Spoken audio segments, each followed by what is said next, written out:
NCR में देखा गया है कि 25, 30, 35, 40 मंजिला इमारतें तैयार हो रही हैं और बहुत तेज़ी से ये उभर रही हैं।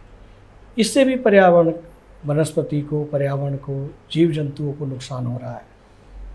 बहुत बड़ा नुकसान हो रहा है जी, क्योंकि भवन निर्माण में धूल धक्कड़ ये सब उड़ता है और वो वायुमंडल में जाता है। जी, मगर जो समझदार लोग हैं वहाँ भी कोई ना कोई हल निकाल लेते हैं। एक बरेली के रामवीर सिंह कोई पत्रकार हैं, उनका 3 मंजिला मकान और उस पर जो उन्होंने हाइड्रोपोनिक और एरोपोनिक खेती करके गमलों वमलों में के 70 लाख की खाने पीने के अलावा उन्होंने जो बिक्री कर दी और अपनी बिल्डिंग को ही हरियाली खुशहाली में बदल दिया है। वाह वाह वाह। तो इस तरह की चीज़ें तो कहीं भी जापान में भी जो छतों पर सब्जियां भी उगाते हैं, जी, तो जी, जी, जी, इस प्रयोग को यहाँ भी कर सकते हैं। मेरे एक लखनऊ के साथी हैं, तो उन्होंने भी जो है मुझे वीडियो भेजी। इतनी बड़ी वीडियो थी जो 15-20 मिनट में बनी।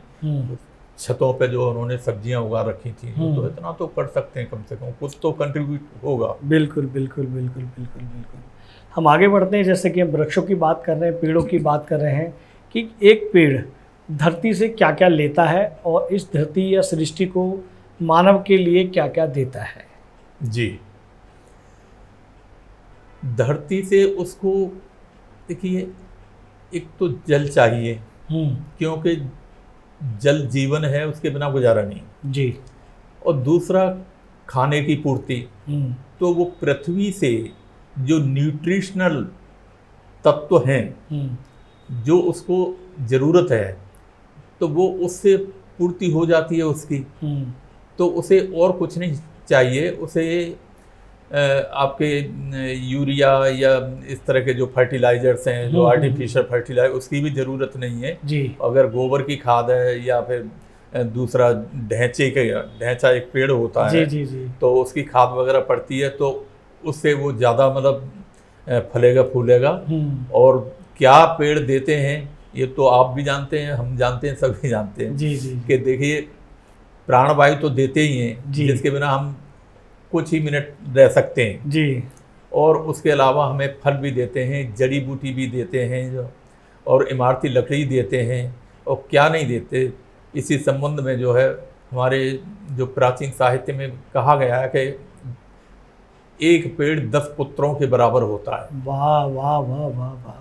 तो पेड़ से बहुत कुछ हमें मिल सकता है और जहरीली गैसों को अवशोषित करते हैं और बरसात को वो जबरदस्ती बुला के क्या बात वो है। करते हैं। अब उत्तराखंड में एक पेड़ होता है बांज का, और बांज में जो है पानी की अधिकता ज़्यादा मिलती है। वहाँ कई बार लोग जैसे टोंटी लगा ली तो वो भी कर लेते हैं। जैसे बाव का एक पेड़ होता है जी, उसमें तो हजारों लीटर आता है, मगर ये बांज का भी जो है बहुत अच्छा पेड़ है और ये टेम्परेचर को बहुत कम कर देता है।